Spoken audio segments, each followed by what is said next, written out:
பண்டிகை என்றாலே ராம்ராஜ் நிரந்தரம். Ramraj dhoti shirts kurta festival celebration wear. Cricket ஆடும்போது நாங்கெல்லாம் ஒரே டீமா இருப்போம். அப்போ நம்முடைய மாண்பு முதலமைச்சர் வந்து மேயரா இருப்பார், அவர் இன்னொரு டீமா ஆடுவார். அதுல நாங்க ஏதாச்சும் அவுட் இல்லைன்னா சொன்னாங்கன்னா அவ்வளோக்கும் முதலமைச்சருக்கு பாலை தூக்கி மாட்டான்னு அடிச்சுட்டு போயிடுவாங்க வீட்டுக்கு. ஆனரபிள் மினிஸ்டர் தர்மேந்திர பிரதான் வீட்டில் போய் நான் பார்க்குறேன். நான் ரொம்ப நல்லா கிரீட் பண்ணார், நல்லா உட்காரிச்சு நல்லா பேசினாரு. ஏன் எப்போ பார்த்தா அந்த மொழி கொள்கையே பேசுகிறேன். நானும் வந்து ஐ எம் ஃப்ரம் நான் இந்தி ஸ்டேட் தான், நான் ஒரியாலேருந்து தான் நானும் வரேன். நான் எனக்கு அப்போலேருந்து ரஜினி தான், எனக்கு ரஜினை ரொம்ப பிடிக்கும். நடிப்புன்னு வரும்போது எனக்கு வந்து அதாவது இந்த பொது தேர்வு அப்படிங்கிற 10th 11th 12th மூணுத்துலேயுமே இந்த பொது தேர்வு இருக்கணும் அப்படிங்கிற வந்து ரொம்ப கட்டாயப்படுத்தி, ஏன்னா எந்த சென்னையை சுற்றி தெருவா நாங்கள் சுற்றி இருக்கோமோ, இன்னைக்கு அந்த தெருவில் மழை பெஞ்சுன்னா தண்ணி நிற்கக்கூடாதுன்னு இன்னைக்கு அவர் சுற்றுறதை நான் பார்க்கும்போது உங்களுடைய எனக்கு பெருமையாக இருக்காங்க. நீங்க உதயநிதி ஸ்டாலின் ஐயா அவர்களுடைய ரசிகர் மன்றத்துல வந்து பொறுப்பாளராக இருந்திருக்கிறீங்க. மண்டலம் அந்த மன்றங்கிறது ரசிகர்களுக்காக கிடையாது, பால் ஊத்துறதுக்காக அந்த மாதிரி கட்டுறது கிடையாது. நான் கூட ஒரு விஷயத்துல இன்னைக்கு யூஜிசி தலைவராக இருக்கிறவர் வந்து இந்த செப்டம்பர் மாதம் 5ஆம் தேதி வந்து ஒரு மீட்டிங் அட்ரஸ் பண்ணும்போது ஆர்ட்ஸ் அண்ட் சயின்ஸ் காலேஜ் இருக்கக்கூடிய மாணவர்களை கொஞ்சம் கவனமாக பாருங்க, ஏன்னா அவர்கள்தான் பள்ளிக்கூடங்களுக்கு ஆசிரியர்களாக வரப்போகிறார்கள். நீங்கள் வந்து ப்ரொஃபஷ்னல் இன்ஸ்டிடியூஷன்ஸ்க்கு கொடுக்குற அந்த கவனத்தை காட்டிலும் ஆர்ட்ஸ் அண்ட் சயின்ஸ் காலேஜ்க்கு நீங்கள் வந்து அதிகமான கவனத்தை கொடுக்கணும். ஏன்னா அங்கே இருக்கிறவங்க டீச்சர்ஸாக வரப்போகிறது, இங்கே இருக்கிறவங்க தான் பிஎட் முடிச்சுட்டு டீச்சர்ஸாக வரப்போகிறாங்கன்னு சொன்னாங்க. ஸோ ஆசிரியர்களுடைய ஓரியன்டேஷன் எப்படி குழந்தைகளுக்கு ஒரு ஓரியன்டேஷன் தேவைப்படுகிறதோ, ஏன்னா இவர்கள் அர்ப்பணிப்பாக இல்லை, வெறும் சம்பளம் வாங்கிட்டு போயிடுறாங்க, ஒன்றும் பெருசாக வன்முறையாக பேசுகிறாங்க, சரியாக பேசுகிற இந்த மாதிரியான விஷயங்களுக்கு நீங்கள் அமைச்சராக இருக்கின்ற பொழுது எங்களை போன்றவர்கள் பார்த்து கொண்டிருப்பது பல்வேறு விதமான ஆக்கப்பூர்வமான நிகழ்ச்சிகளை வடிவமைச்சிட்டு இருக்கிறீங்க. இப்போ நாங்கள் பொதுவாக, அதாவது அமைச்சரும் சரி பள்ளிக்கூடமும் சரி சேர்ந்து சந்திக்கிற பிரச்சனைன்னு ஒன்று இருக்கு. அது மத்திய அரசாங்கத்திலிருந்து நமக்கு இருக்கக்கூடிய பாலிசி. இப்போ பிஎம் ஸ்ரீயினுடைய விஷயத்தை நீங்க ஏத்துக்கவே இல்லை, மத்திய அரசாங்கம் வந்து நிறுத்தி வச்சிருக்கு. இந்த சூழலை எப்படி எதிர்கொள்றது? இது மிகப்பெரிய ஒரு ஏமாற்றம் தான் எங்களுக்கு. ஏன்னா நாங்கள் 2018 பிஎம் ஸ்ரீ அப்படிங்கிற ஒரு கான்செப்ட் போயிட்டு இருக்கு. அந்த 2018 நாங்கள் என்ன பணம் கேட்குறோம், உங்களுக்கே தெரியும், ப்ராஜெக்ட் அப்ரூவல் போர்டு அப்படின்னு ஒன்று இருக்கும். நம்முடைய துறை சார்ந்திருக்கின்ற அதிகாரிகளும் ஒன்றிய எஜுகேஷன் டிபார்ட்மெண்ட் சார்ந்த அதிகாரிகளும் உட்காந்து நாங்கள் பேசுவோம். சார் நாங்கள் இந்த மாதிரி திட்டங்கள்லாம் கொண்டு வரலான்னு இருக்கிறோம், இந்த திட்டம் நல்லா சக்ஸஸ்ஃபுல்லாக இருக்குது, அடுத்த கட்டத்தை நாங்கள் கொண்டு போகலான்னு இருக்கோம். சரி, ஒட்டு மொத்தமாக எல்லாம் சேர்த்து ஒரு உதாரணத்துக்கு ஒரு 4000 கோடி ரூபாய் ஆகுது. அப்படி ஆசிரியர்கள் 2 பேரும் பேசுவாங்க. சரி, அவங்க என்ன சொல்லுவாங்க, 60:40 ரேஷியோ, அவங்க 60 நம்ம 60 ரேஷியோ, நம்ம 40 ரேஷியோ. சரி, 4000 கோடிக்கு நீங்கள் ப்ரொபோசல் கொடுத்துருக்கீங்க, நல்லா இருக்குது. சரி, நாங்கள் வந்து அப்ரூவல் வந்து 3200 கோடிக்கு நம்ம அப்ரூவல் கொடுக்குறோம். 60% நாங்கள் கொடுக்குறோம், 40% நீங்கள் எடுத்துக்கோம். இப்படி தான் போகும். பிஏபியில் நாங்கள் ஒன்று கேட்போம், அது கொஞ்சம் கம்மியாகும். அதில் இப்படி தான் வந்துட்டு இருந்தது. ஆனால் கடந்த ஆண்டு நமக்கு வர வேண்டிய நிதியிலேருந்து பார்த்திங்கன்னா கிட்டத்தட்ட கடைசி இன்ஸ்டால்மெண்ட்டு எப்படி 3 months ஒன்ஸ் வந்து நமக்கு அந்த இன்ஸ்டால்மெண்ட் கொடுத்துட்டே இருப்பாங்க. கடைசி இன்ஸ்டால்மெண்ட்டில் 249 கோடியை பிடிச்சி வச்சுட்டாங்க. So what we thought was, சரி எலெக்ஷன் டைம் போல இருக்குது, அதனால பிடிச்சி வச்சுருக்காங்க, அப்புறம் ரிலீஸ் பண்ணுவாங்க போல இருக்கு அப்படின்னு நாங்கள் அதை வந்து ரிமைண்டர் நாங்கள் போட்டுகிட்டே இருக்கிறோம். அப்போ பார்த்தீங்கன்னா நான் வந்து நம்முடைய ஆனரபிள் மினிஸ்டர் தர்மேந்திர பிரதானை வீட்டில் போய் நான் பார்க்குறேன். நான் வீட்டில் போய் பார்க்கும்போது சார் அந்த பழசு இதாக இருக்குது சார், அதே மாதிரி இந்த தடவை ஏதோ கொஞ்சம் டிலே ஆகுங்கிற மாதிரி ஆஃபீஸர்ஸ் வட்டாரத்தில் சொல்கிறாங்க. ரொம்ப நல்லா கிரீட் பண்ணார், நல்லா உட்காரிச்சு நல்லா பேசினார். இல்லை ஒன்றும் இல்லை, இப்போ பிஎம் ஸ்ரீன்னு ஒரு கான்செப்ட் நாங்கள் கொண்டு வரோம், அதை நீங்கள் வந்து அக்செப்ட் பண்ணுங்கள், என்இபியை வந்து நீங்கள் அக்செப்ட் பண்ணுங்கள். நீங்கள் சார் பிஎம் ஸ்ரீங்கிறது நாங்கள் அக்செப்ட் பண்ணுறோம், அக்செப்ட் பண்ணாமல் இருக்கோம், இட்ஸ் டிபேட்டபிள், நம்ம உட்காந்து கூட பேசிக்கலாம். இது கொள்கை சார்ந்து உங்களுடைய கருத்து இருக்குது, எங்களுடைய கருத்து இருக்குது, இது எப்படி நம்மங்கிறது நம்ம முடிவு பண்ணிக்கலாம் சார். நம்ம என்இபியில் சில கருத்துக்கள் நாங்கள் முரண்பட்டு இருக்கிறோம். நாங்கள் குறிப்பாக குலக்கல்வி திட்டம் இன்டெரக்டாக வர மாதிரி நாங்கள் ஃபீல் பண்ணுறோம். இருமொழி கொள்கையை நாங்கள் வந்து ஃபாலோ பண்ணிகிட்டு இருக்கோம், நாங்கள் பண்ணிகிட்ருக்கோம் ஆல்ரெடி. நீங்கள் வந்து அதில் நீங்கள் எதை திணிக்கணுங்கிறத நீங்கள் பார்க்குறீங்க. பிள்ளைங்களை சேர்க்கறதுக்கான வயசுங்கிறது நாங்கள் சில வயசுகளை வச்சு நாங்கள் பண்ணுறோம். உங்களோட பேட்டர்ன் ஆஃப் எக்ஸாமினேஷன்ஸ் எல்லாமே கொஞ்சம் மாறுபடுது சார், அது வந்து எங்களுக்கு அது ஒத்து வராது சார். ஏன் எப்போ பார்த்தா அந்த மொழி கொள்கையே பேசுகிறேன். நானும் வந்து ஐ எம் ஃப்ரம் நான் இந்தி ஸ்டேட் தான், நான் ஒரியாலேருந்து தான் நானும் வரேன். ஏன் நீங்கள் மட்டும் ஏன் அதே நீங்கள் இது பண்ணிட்டு இருக்கீங்க அப்படிங்கிற மாதிரியான சில கேள்விகளும் வச்சு. அப்போ நாங்கள் எங்களோட விளக்கம்லாம் சொன்னோம். இல்லை சார், எங்களோட ஸ்டேட் சென்டிமெண்ட்டே இப்படி தான் சார், நாங்கள் ஏதாச்சும் பெர்ஃபார்ம் பண்ணலையா சார் அப்படின்னா. இல்லை, நல்லா பெர்ஃபார்ம் பண்ணுறீங்க. என்ன கேட்டால் ஒட்டுமொத்த இந்தியாவுக்கே வந்து ஒரு ரோல் மாடலாக எஜுகேஷன் உங்களுக்கு சொல்லலாம் கூட நான் சொல்லுவேன் நான். பட் ஆனால் நீங்கள் என்இபி நீங்கள் ஒத்துக்குமா? திருப்பி அதுக்கே வந்தார் சார். அதுக்கப்புறமேட்டு நாங்கள் வந்துட்டோம். சரி, நான் பார்க்குறேன்னு சொல்லி என்னை வந்து கார் வரைக்கும்லாம் வந்து ஏற்றிட்டுலாம் போனார். இதெல்லாம் before election, before parliament election. After that அவருடைய வே ஆஃப் இதே பார்த்தீங்க, என்ன நான் சொல்லிட்டே இருக்கேன், நீங்கள் பண்ணவே மாட்டேங்க, எங்கள் ஆஃபீஸஸ் கிட்ட வந்து கத்த ஆரம்பிச்சிட்டார். அப்போ திருப்பி எல்லா எம்பிஸையும் நாங்கள் கூட்டிகிட்டு போய் நாங்கள் போய் அவரை போய் பார்த்து பேசுவோம். திருப்பி அவர் அதே கொள்கையில் தான் நிற்கிறார். திருப்பி வாட் இஸ் டெல்லிங் இஸ், எங்களுக்கு உங்கள் ஸ்கூல் எஜுகேஷன் மினிஸ்டர் அப்ரோச் எனக்கு பிடிச்சிருக்கு. Is very kind and very humble எல்லாம் ஆனால் எங்களை வந்து இந்த என்இபி வந்து நீங்கள் அக்செப்ட் பண்ணிட்டா தான். அப்போ எல்லாருமே சொன்னால் என்இபிக்கும் நீங்கள் ரிலீஸ் பண்ணுற பணத்துக்கு சம்மந்தமே கிடையாது. என்இபிங்கிறது நீங்கள் ரிலீஸ் பண்ணுற பணம் அப்படிங்கிறது 2018 வந்துட்டு இருக்கிற பணம் தான். நீங்கள் இப்போ புதுசாக ஒரு கண்டிஷன் போடுறீங்களா, அந்த கண்டிஷன் ஏன் போடுறீங்க? நீங்கள் சொல்கிற உங்களுடைய அப்ஜெக்டிவ்ஸில் 20 அப்ஜெக்டிவ்ஸில் 18 அப்ஜெக்டிவ்ஸில் நாங்கள் டாப்பில் இருக்கிறோம், 19 அப்ஜெக்டிவ்ஸில் கேரளா டாப்பில் இருக்குது. ஆனால் நாங்கள் என்இபியில் கையெழுத்து போட மாட்டேங்கிறோம் அப்படிங்கிறதுக்காக நான் எங்களை ஏதோ நான் பெர்ஃபார்மிங் ஸ்டேட்டுக்கு கொடுக்க வேண்டிய வேலையை எங்களுக்கு நீங்கள் கொடுக்குறீங்க, கையெழுத்து போடுங்க அப்படிங்கிறது நாங்கள் சொன்னோம். இன்னைக்கும் பார்த்தீங்கன்னா நமக்கு கிட்டத்தட்ட 2151 கோடி ரூபாய் நாம் வந்து நிலுவையில் கொடுக்க மாட்டேங்கிறாங்க. ஆனால் முதலமைச்சரை பொறுத்த வரைக்கும் நம்ம கொள்கையை விட்டு கொடுக்க வேண்டிய அவசியம் கிடையாது. நாம் இருமொழி கொள்கையை தான் நம்ம போகணுமோ, அது சார்ந்து நம்ம என்னென்ன திட்டத்தை கொண்டு வர முடியுமோ, ஏற்கனவே இருக்கக்கூடிய திட்டம் என்னமோ அதை நம்ம செய்வோம். இதை சார்ந்து எத்தனை பணியாளர்கள் இருந்தாலும் அவர் யாரையும் கைவிட்டு விடாமல் நாமளே பார்த்துக்கொள்வோம் என்ற விதத்தில் இருக்கிறாங்க. இது எங்களுக்கான இந்த நிதி நெருக்கடியை இன்னும் அவங்க வந்து அதிகப்படுத்துகிற ஒரு வேலையை செய்கிறாங்க. ஏற்கனவே தெரியும் ஜிஎஸ்டியில் நம்ம படுற கஷ்டங்கள். ₹1 கொடுத்தா 29 பைசா தான் கொடுக்குறாங்க. நம்முடைய துணை முதலமைச்சர் தமிழ்நாடு இவ்வளோ விழிப்புணர்வை நம்ம சொல்கிறோம். இதையும் தாண்டி அவங்க இப்படி சொல்றதுங்கிறது உள்ளபடி எங்களுக்கு வேதனையாகத்தானதை நான் பார்க்குறேன். நான் என்னுடைய தெளிவுக்காக மட்டுமல்ல, நம்முடைய நிகழ்ச்சியை பார்க்கின்றவர்களுக்கு இந்த விஸ்வகர்மா திட்டங்கிறது என்னதான் சார் சொல்றாங்க? விஸ்வகர்மா திட்டத்தில் வந்து அவங்க லோக்கலில் இருக்கிற அதிகாரிகள் மூலமாக நாங்கள் வந்து கணக்கு எடுப்போம். நாங்கள் யார் யாரெல்லாம் வந்து என்ன தொழில் வந்து செய்கிறார்களோ அந்த பிள்ளைங்க, அப்பா வந்து என்ன தொழில் செய்கிறோ அந்த தொழில் சார்ந்து அந்த பிள்ளை அதை செய்யணும்னு ஆசைப்பட்டுச்சா நாங்கள் வந்து பணம் தரோம். நாங்கள் ₹1,00,000 ஏதோ நாங்கள் வந்து கடன் தருகிறோம், அதை செய்யுங்க. எங்களை பொறுத்த வரைக்கும் இந்த தொழிலை சார்ந்திருக்கின்ற பிள்ளை டாக்டராக கூட ஆசைப்படலாம், இந்த தொழிலை சார்ந்திருக்கிற பிள்ளை இன்ஜினியர் கூட ஒன்று ஆசைப்படலாம். அப்பா செய்யறதும் செய்யணும்னு அவசியமே கிடையாது அவங்க. ஆனால் அந்த பிள்ளைங்களுக்கு அப்படிப்பட்ட ஒரு விஷயத்தை அவங்க சீட் பண்ணுறது தான் வந்து அது தேவையில்லாத ஒன்றாக நாங்கள் பார்க்கணும். பிள்ளைங்க அவன் வந்து ஃப்ரீடமாக திங்க் பண்ண விடுங்க.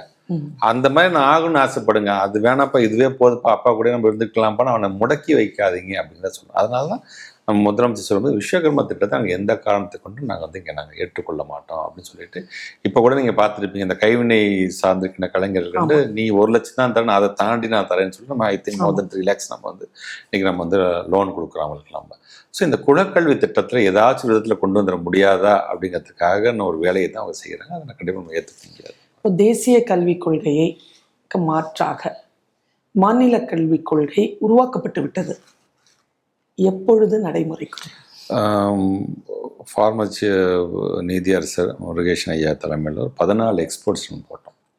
14 எக்ஸ்போர்ட்ஸும் த்ரூஅவுட் தமிழ்நாடு போய் டீச்சர்ஸு, ஸ்டூடெண்ட்ஸு, அங்கே இருக்கின்ற கல்வியாளர்கள் எல்லாரையும் சந்தித்து ஒரு கருத்துக்கள் தான். அதில் மேக்ஸிமம் பார்த்திங்கன்னா ஸ்டூடெண்ட்ஸோட டெவலப்மெண்ட் இருக்குது, டீச்சர்ஸ்க்கான சப்போர்ட்டிவ், டீச்சர்ஸ்க்கான ட்ரைனிங், பொதுவாக நம்மளுடைய ஸ்டேட்டுக்கு என்ன எல்லாமே வந்துச்சு. இப்போ நம்ம தமிழ்நாடு முதலமைச்சர் சொன்னால் இட்ஸ் அண்டர் கன்சிடரேஷன், அவர் அதை வாங்கி ஃபுல்லாக கோத்ரூ பண்ணிட்டோம். மிக விரைவாக அது சார்ந்து என்னங்கிற கருத்துக்கள் கண்டிப்பாக உங்கள் எல்லாத்துக்குமே அது வர இருக்கின்றது. ஏன்னா நம்மளோட எஜுகேஷன் டிபார்ட்மெண்ட் அதை சார்ந்து தான் போயிட்டுருக்கு. இதற்கு ஒத்துக்கு வராத விஷயங்கள் தான் என்இபியில் இருக்கின்றது என்பதை நீங்கள் எடுத்துக்கொள்ளலாம். இப்போ வந்து நமக்கு நாம் சின்ன பிள்ளைகளாக இருக்கும்பொழுது வாய்க்காத பல்வேறு விதமான வசதிகள், கற்றலுக்கான வசதிகளை அல்லது பொழுதுபோக்கிற்கான வசதிகள் எல்லாம் வந்து இன்றைய குழந்தைகளுக்கு ரொம்ப எளிமையாக கிடைக்குது. ஒரு காலகட்டத்தில் ஒரு வாட்சே வந்து பெரிய லக்ஸுரியான விஷயம். 9th ஸ்டாண்டர்ட் படிக்கிற வரைக்கும் நல்ல செருப்பு, ஒரு ஹீரோ பென், ஒரு பேக், அதுவே பெரிய விஷயமா இருந்தது. இன்றைய குழந்தைகளுக்கு எல்லா வசதிகளும் கிடைக்குது. ஒரு அமைச்சரா இதில் என்ன பாதகம் இருப்பதாக நினைக்கிறேன்? பாதகம் அப்படின்னு நான் சொல்ல விரும்பல. நான் நம்ம பிள்ளைங்கள் எல்லாம் கிடைக்குது அப்படின்னு நான் ஆசைப்பட்றேன். நான் எங்கள் பிள்ளைங்களுக்கு அந்த பிள்ளைக்கு தான் கிடைக்கும், இந்த பிள்ளைக்கு தான் கிடைக்கணும்னு இல்லை. இந்த காம்படிஷன் யூனிஃபார்ம்னு ஒன்று கொண்டு வர்றாரு. எல்லாருமே ஸ்கூலுக்கு வந்து எல்லாம் ஒன்று தான், எல்லா ஸ்டூடெண்ட்டும் ஒன்று தான். ஸோ அப்போ வெறும் அது மட்டும் கொடுத்தா போதுமா? அந்த பிள்ளைங்களுக்கு பொருளாதார ரீதியாக நான் டவுனாக இருக்கேன், எனக்கு பொருளாதார ரீதியாக எனக்கு இது இல்லை, எனக்கு இது கிடைக்கலையே அப்படின்னு இந்த பிள்ளைங்க நினச்சிடக்கூடாதுங்கிற அளவுக்கான அவனுக்கான ஒரு செல்ஃப் கான்ஃபிடென்ட்டுங்கிறது பார்த்தீங்கன்னா எல்லா விஷயத்துலையும் இருக்குமா. அவன் போடுற ட்ரெஸ்ஸுலேருந்து சரி, தன்னை அறியாமல் தன்னோட செருப்பு அந்த செருப்பும் எப்படி இருக்குன்னு கண்ணு போகிற எல்லா விஷயம் ஏதாச்சும் ஒரு விதத்தை அந்த பிள்ளை வந்து மனசுல ஊனப்பட்டுறக்கூடாது. இதுக்காக நம்ம வந்து எவ்வளோ வேணால் நம்ம வந்து கான்ட்ரிபியூட் பண்ணலாம். ஒரு அரசாங்கம் அதை வந்து ஒரு செலவுன்னு நம்ம எடுத்துக்க முடியாது. நீங்கள் ஒரு அமைச்சராகவும் சரி, ஒரு அரசாங்கமாக ஒரு முதலமைச்சராகவும் சரி, பள்ளிக்கல்வித்துறையை பொறுத்த வரைக்கும் நம்ம எதையுமே செலவாக பார்க்க, இது ஒரு முதலீடு தான். ஒரு நல்ல சமுதாயத்தை ஈட்டு தருகின்ற ஒரு நல்ல வட்டியை தரக்கூடிய பிராண்ட் அப்படிங்கிறது மனநில வருது. இப்போ பிராண்ட் அப்படிங்கிறது குழந்தைகள் என்ன பண்றது? பிராண்ட் அப்படிங்கிறது வந்து அந்த காம்ப்ளெக்ஸ் பிள்ளைங்களுக்கு கொடுத்துடக்கூடாது. சம்டைம்ஸ் நான் சில ப்ரைவேட் ஸ்கூலுமே நான் பார்க்க முடியல, அப்படியே நான் வந்து பாராட்டுறேன். பிராண்டடாக எதுவுமே கொண்டு வரக்கூடாது, கொண்டு வந்து அப்படிங்கிறதும் இருக்காது. அது சார்ந்து தங்களை வெளிப்படுத்துறதுக்கு பிராண்டு தான் அப்படிங்கிறதுல போய் அந்த பிள்ளைங்களை வந்து திணிக்கக்கூடாது அப்படிங்கிறத என்னுடைய கருத்தாக நான் பார்க்குறேன். அந்த குழந்தைகள் சிக்கக்கூடிய அளவுக்கு இன்றைக்கு சூழல் இருக்கின்ற பொழுது கல்வியினுடைய புரிதல் மூலமாக அதை எதிர்கொள்றதுக்கு ஏதாவது விஷயங்கள்? அதான் பிராண்ட் அப்படிங்கிறது வந்து நீங்கள் வந்து பொருள் சார்ந்துன்னு சொல்கிறீங்க, நான் வந்து ஃபெசிலிட்டி சார்ந்து நான் சொல்கிறேன்னு வச்சுக்கோங்க. இப்போ வந்து இந்த பிள்ளைங்களுக்கு வந்து சிறார் திரைப்படம் மாதம் ஒரு நாங்கள் வந்து சிறார் திரைப்படம் எங்கள் பிள்ளைங்களுக்கு எல்லாத்துக்குமே குழந்தைகள் சம்பந்தமான ஒரு படத்தை திரையிடுறதுலேருந்து சரி, அந்த பிள்ளைங்களை வந்து நாங்கள் வெளிநாட்டுக்கு இப்போ வந்து ப்ரைவேட் ஸ்கூலில் இருக்கிற பிள்ளைங்க கூட போகாத வெளிநாட்டு கூட எங்கள் பிள்ளைங்களை நான் கூட்டிகிட்டு போயிட்டு வந்துட்டோம். ஜப்பான் கூட்டம் தான் சரி, சவுத் கொரியா கூட்டிகிட்டு போனது, ஹாங்காங் கூட்டிகிட்டு போனது, சிங்கப்பூர். இப்போ இந்த 23ஆம் தேதி கூட சிங்கப்பூர் ஒரு 50 ஸ்டூடெண்ட்ஸ் நான் கூட்டிகிட்டு போகிறேன். வெறுமனே விமானத்தை வீட்டிலேருந்து மட்டும் அண்ணாந்து பார்த்த பிள்ளைங்களை விமான நிலையத்தை கூட்டிகிட்டு போகிறோம், அங்கேருந்து வெளிநாட்டுக்கு கூட்டு. ஸோ இது எல்லாமே அந்த பிள்ளைங்க நாங்கள் யார் தெரியுமா, நாங்களும் அரசு பள்ளி தான் எங்கெங்க. ஸோ அந்த பிள்ளைங்களுக்கான அந்த ஒரு நீங்கள் சொல்கிற மாதிரி பிராண்டுங்கிறது ஒரு பொருள் சார்ந்து மட்டும் இல்லாமல் ஃபெசிலிட்டி சார்ந்தும் திட்டங்கள் சார்ந்தும் அந்த பிள்ளைங்களை உயர்வாக திங்க் பண்ண வைக்கிறோம். நீ சாதாரண ஆள் கிடையாதுடா, உன் திறமை எப்படிப்பட்ட திறமை தெரியுமா, அந்த திறமைக்கு அத்தனை பேர் காத்துக்கிட்டு இருக்கிறான்டா அப்படிங்கிற மாதிரியானதை நாங்கள் கொண்டு போகிறோம். அதனால தான் இன்றைக்கி வந்து நம்முடைய அரசு பள்ளி சார்ந்திருக்கின்ற ப்ரீமியம் இன்ஸ்டியூஷன், நீங்கள் சொல்கிறீங்களா ஆர்ட்ஸ் அண்ட் சயின்ஸ் காலேஜில் படிக்கிற பிள்ளைங்க மட்டும் இல்லை, ப்ரீமியம் இன்ஸ்டியூஷன்ஸ் சேர்க்கிற பிள்ளைங்களும், அது வந்து ஐஐடியாக இருந்தாலும் சரி, நிஃப்டாக இருந்தாலும் சரி, நிஃப்டமாக இருந்தாலும் சரி, நேஷ்னல் லா யூனிவர்சிட்டியாக இருந்தாலும் சரி, எங்கள் பிள்ளைங்க இன்றைக்கி வந்து கிட்டத்தட்ட ஃபஸ்ட்டு நாங்கள் வந்தபோது 70 பிள்ளைங்க சேர்ந்தாங்க, 270 பிள்ளைங்க சேர்ந்தாங்க. கடந்த கல்வியாண்டில் 552 பிள்ளைங்கள் போய் சேர்ந்துருக்குறாங்க. ஸோ இப்படி அவங்கள வந்து உயர்வாக திங்க் பண்ண வைக்கிறதுக்கான ஃபெசிலிட்டிஸ் என்னவோ, அவனை இன்ஃபீரியராக திங்க் பண்ண விடாமல் நம்ம ஸ்கூல்லேயும் இது கிடைக்குதுறாங்கிறதுக்கு என்ன பண்ணணுமோ அதை நோக்கி நாங்கள் செஞ்சுட்டு இருக்கோம். ஹோலிஸ்டிக் அப்படிங்கிற ஒரு சொல்லை வந்து நம்முடைய நேர்காணலில் பயன்படுத்தணும். எல்லாவற்றையும் அப்படிங்கிற வந்து ஒரு பேர்ட் வியூ மாதிரி எல்லாவற்றையும் தெரிந்து கொள்வது. ஆனால் இன்றைக்கு பிள்ளைகளுக்கு ஒரு போட்டித் தேர்வு, அதை நோக்கிய அந்த தேர்வுகளை நோக்கிய ஒரு ப்ரெஷர் இன்றைய பள்ளி குழந்தைகளுக்கு கூடுதலாக தரப்படுகிறது. அதை பற்றி காம்படேட்டிவ் எக்ஸாம் இந்த பிள்ளைங்களுக்கு நான் சொல்கிறது வந்து ஃபஸ்ட்டு படிப்பில் முழுமையாக இந்த வயசுலேருந்து படிப்பு தான் அதில் கவனம் செலுத்த வேண்டும்.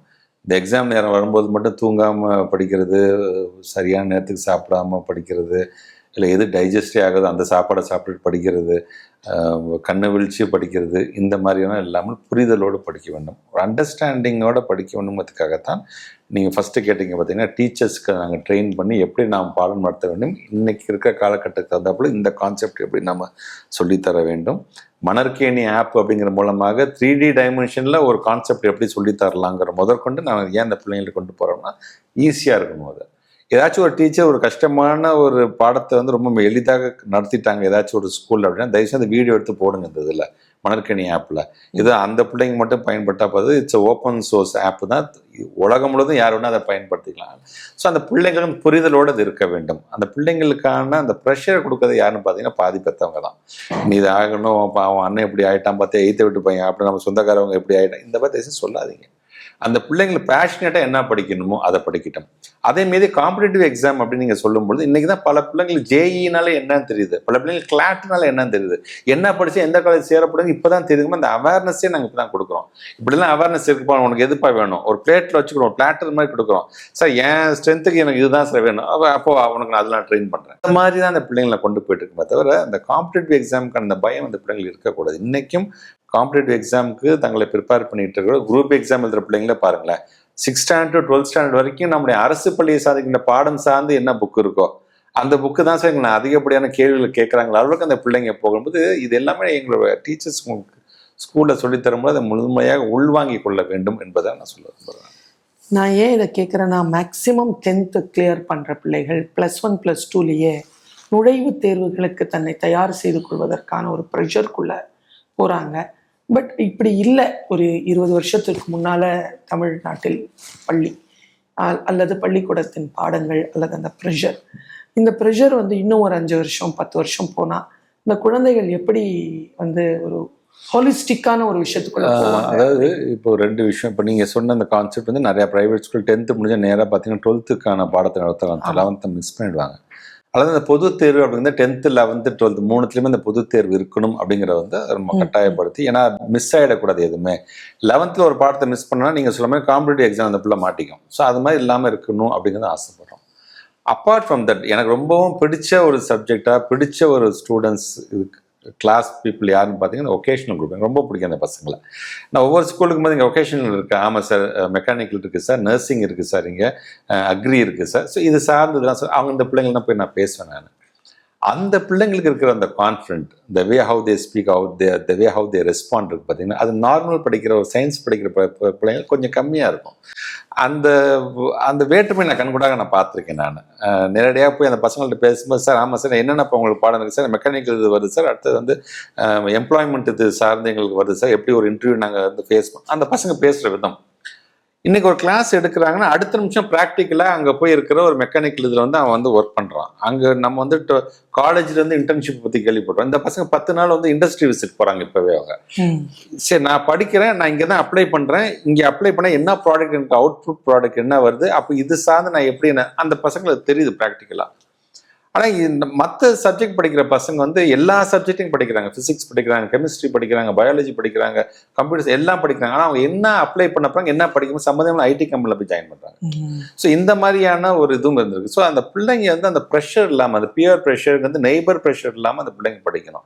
எனக்கு இது ஸ்ட்ராங்காக இருக்குது, என்னால் இதில் வர முடியும் அப்படிங்கிற அந்த ஒரு தன்னம்பிக்கை வரக்கூடிய அந்த பிள்ளைகளாக அந்த பிள்ளைங்க நாங்கள் பார்க்குறோம். ஸோ அந்த பிள்ளைங்கள் சார்ந்து நீங்கள் பல்வேறு திட்டங்களை கொண்டு வரணும்னு நாங்கள் ஆசைப்படுறோம். இப்போ கூட நாங்கள் ஜெர்மனியில் வந்து ஒரு டீம் அமைச்சு நாங்கள் ஜெர்மனியில் பேசியிருக்கோம். நாங்கள் ஜெர்மன் லாங்குவேஜ் நீங்கள் கற்றுக்கிட்டு வாங்க, அந்த பிள்ளைங்களுக்கு இமீடியட்டாக நாங்களே ட்ரெயின் பண்ணி எடுத்துக்கிறோம். அந்த வெக்கேஷனல் அப்படிங்கிற நம்ம விட்டுறக்கூடாது, அவன் தன்னம்பிக்கை கொடுக்கும்னு நாங்கள் ஆசைப்படுறோம். நாங்கள் ஸோ இந்த ப்ரெஷர் இல்லாத பிள்ளைங்களும் அவங்க இருக்கிறாங்க. ஸோ இதையும் ஒரு குடும்பம் ஒரு ஒரு பெத்தவங்க தெரிஞ்சுக்கணும் அப்படிங்கிறதுக்காக இந்த கருத்தை நான் பதிவு பண்ணுறேன்.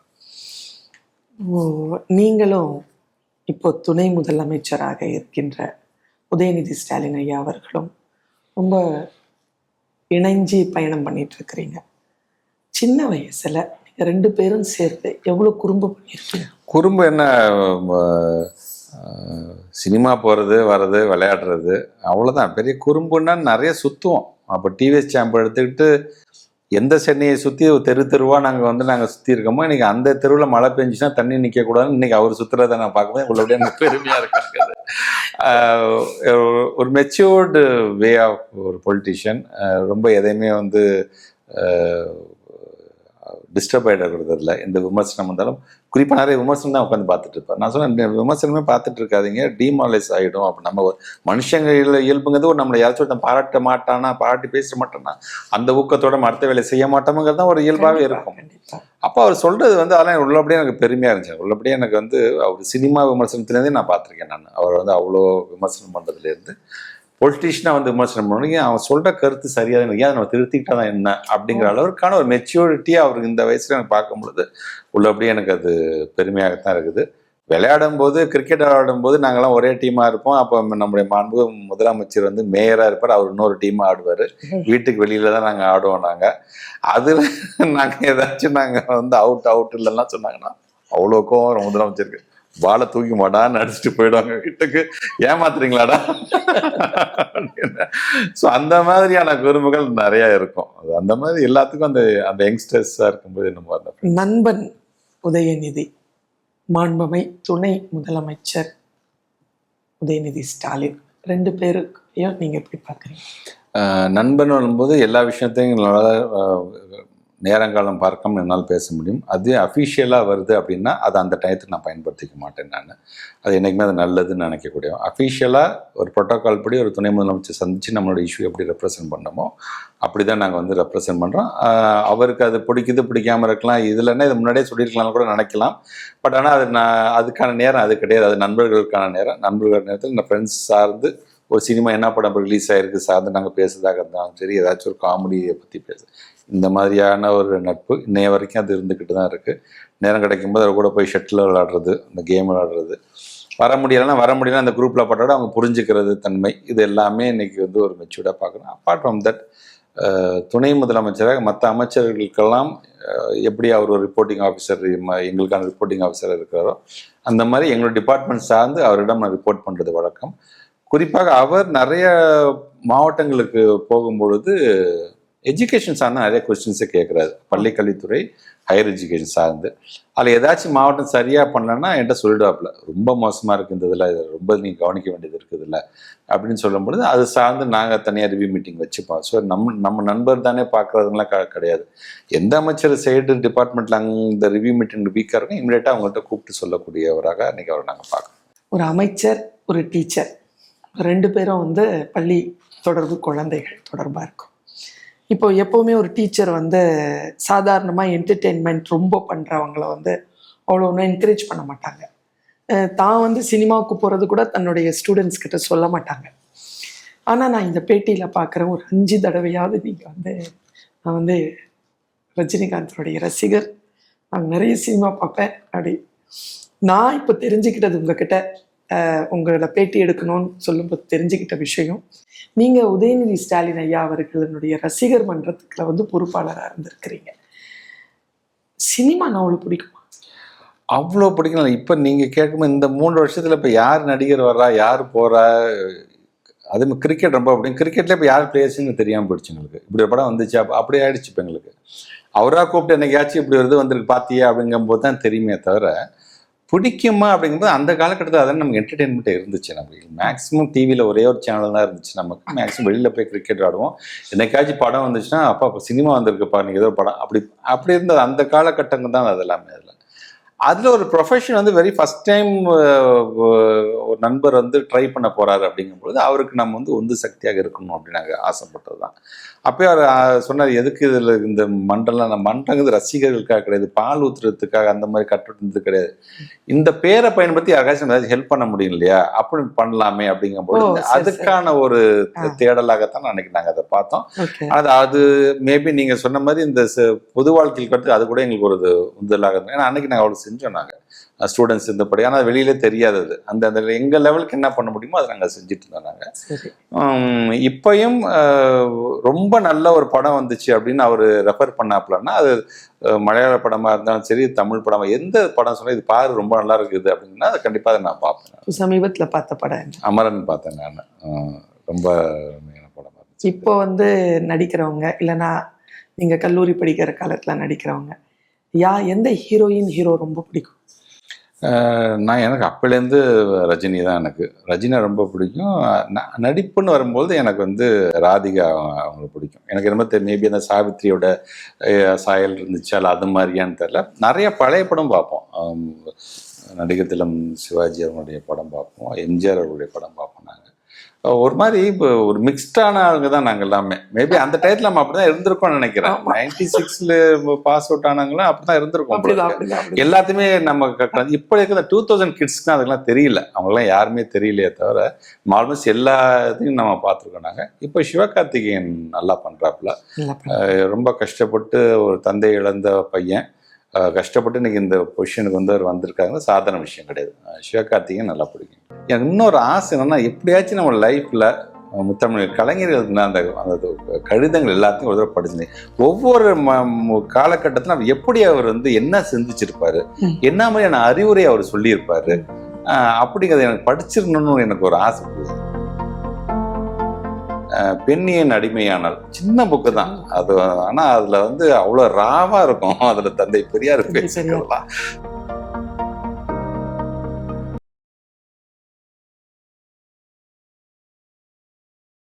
பண்டிகை என்றாலே ராம்ராஜ் நிரந்தரம். Ramraj dhoti shirts kurta festival celebration வேர்.